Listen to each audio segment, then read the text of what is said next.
Goodwill is at the core of every relationship. And the amount of goodwill that somebody has toward you, including your kid, will determine how much they trust you and how vulnerable they're with you and how honest they are with you. And it'll also determine how much they want to cooperate with you and how willingly they'll cooperate and how much effort they'll put into requests that you make and how quickly they'll forgive you for things that go poorly for whatever reason. One useful way to think about the amount of goodwill in a relationship is like a bank account, like a relational bank account. And you can think about the balance in that account as the amount of goodwill that exists. So if you have a very high account balance with someone, there's a lot of goodwill stored up, and they'll think on their own about ways to make you happy and things that they could do that would make your life easier. And if you have a medium account balance, then when you make requests, they'll probably comply really easily. They'll probably come to you with almost anything anyway when they need to. When you have a low account balance and you make a request, they'll probably think about it, right? And maybe they'll do it, maybe not, depending on the size of the request. And if you have a very low account balance, you'll make requests and they'll ignore them or resist a lot. And you can even drive yourself into an overdraft by forcing your child to do what you ask, right? You can intimidate them, or you can threaten with punishments or things like that. And you can force them to cooperate, but then you'll basically go into overdraft. You'll have a negative amount of goodwill in the relationship. And when this happens, the other person might go out of their way to actually make your life harder, right? They'll spend time thinking about it. So we don't ever want to get there, obviously. So the question at hand then is, how do we make deposits into this relational bank account to increase the amount of goodwill? And how do we make withdrawals, or how do we make as few withdrawals as possible? Because we will need to make them. So here's how it works. Deposits into the relational bank account happen when you show your child that you care about him or her, or when you show that you respect your child. So to show caring, things like showing affection, but also showing that you really know what they like and you're trying to give it to them, or what they care about and you give it to them. And show of respect is when you consult with them, basically when you let them have a say about something, whether it's a problem that you're thinking about and you're asking for their opinion, or if it's something that they're having a hard time with and you're consulting with them about how to solve it, or when you're considerate toward their time, or when you don't take them for granted and you let them know what you appreciate about them, things like that. So these are all shows of respect, right? So care and respect are the two ways to make deposits into the relational bank account to increase the amount of goodwill. And to make withdrawals, you show lack of care or lack of respect, right? If you're being disrespectful, or if you make it clear that you don't care about the other person, your child, that'll reduce the amount of goodwill, obviously.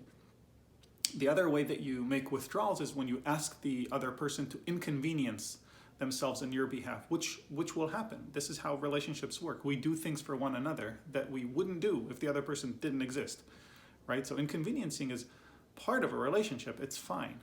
But we just want to be mindful of how much of an inconvenience we ask of the other person, because that'll determine how much withdrawal happens. And we want to, as quickly as possible, replenish, right? Make deposits to bring up the amount of goodwill afterwards. So, in general, it's a good idea to make deposits as frequently as you can, even if, or maybe especially if they're small deposits, right? If you just continue depositing, put little coins into the relational piggy bank all day long. Just do things that show that you care about your child and that you respect or appreciate your child.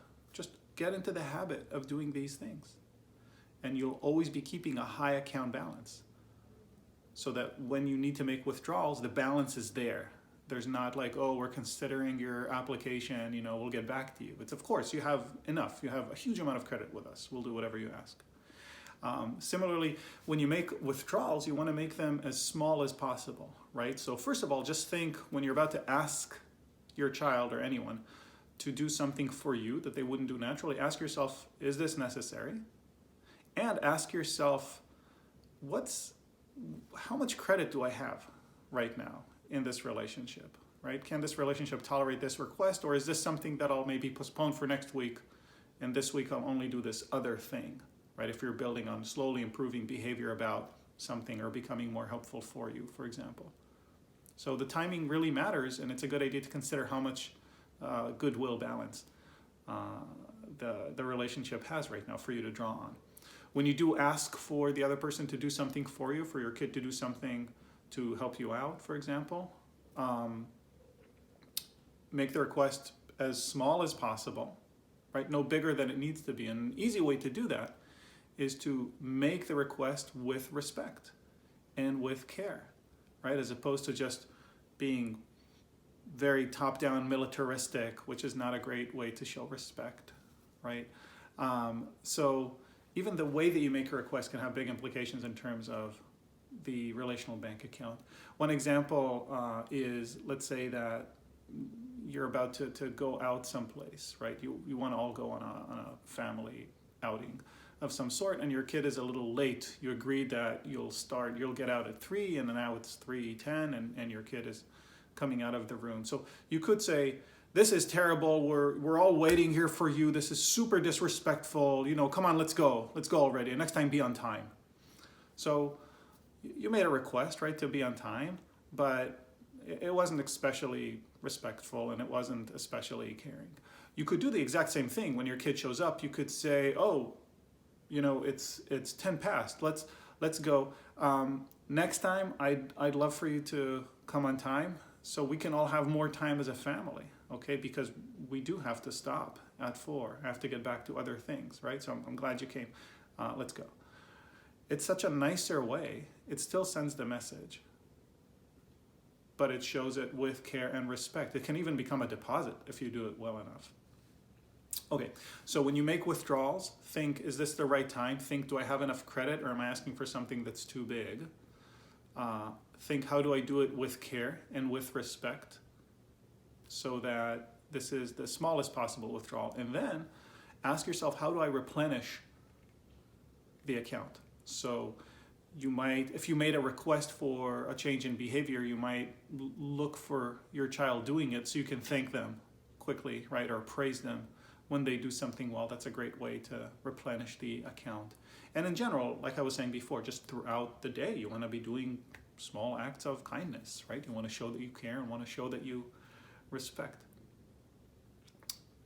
The thing that you can do if you want to work on this is, well, actually there are two exercises. One is to just pause and think, what is my account balance right now with my child? Which is a funny question for some people to ask, I think. But it's a good exercise. So think about the account balance is going from 0 to 100. 0, you have no credit. 100, perfect credit with your child, perfect goodwill. Your child feels a lot of goodwill toward you. And ask yourself, where am I? What's the number? How easily will they cooperate? How willingly do they come to me to tell me about things that are hard for them? How much do they share with me, right? Just get a sense of the number that you would give. And whatever number it is, then ask yourself, well, why is it not 0? Right? What am I doing right? What kind of deposits have I been making recently or in general that make my child feel comfortable with me and to trust me and be willing to be vulnerable with me and cooperate with me? Why is it not 0? Then ask yourself, why is it not 100? Have I done things recently that were withdrawals? Are there things that I do habitually that maybe show my child that I don't care enough or don't respect enough? So that's one exercise to do. Another exercise you can do is at the end of the day, maybe sometime after your child went to sleep, if he's still going to sleep before you, is ask yourself, just today, what kind of deposits did I make? And just list a few. It can be small things, it's fine. Deposits don't have to be dramatic. In fact, the less dramatic they are, the better, right? The easier they are for you to do, the more consistently and frequently you can do them. So ask yourself, what kind of deposits did I make today? And then ask yourself, what kind of withdrawals did I make today? And ask then, how could I have made them differently? Were they necessary withdrawals? And if not, how could I have done them differently? Could I have been more respectful in that withdrawal? Could I have been showing more care during that withdrawal? And the point is not to beat yourself up over it. We're human. Parenting is hard. It takes a lot of thought and a lot of care. So you're doing the best you can, and you'll do a little bit better tomorrow. That's the whole point, right? So after you do this daily or nightly review, ask yourself, tomorrow, what do I want to do? Right? How can I make a deposit? How can I make a smaller withdrawal if I know that one is coming? Or even just what would I have done differently in that same situation, right? And just develop an awareness of this idea of deposits and withdrawals. All in the goal of increasing the amount of goodwill that exists in the relationship and the amount of goodwill that your child feels toward you, because more goodwill in a relationship is basically more harmony, which I think is what all of us want in a relationship with anybody, but certainly with our children.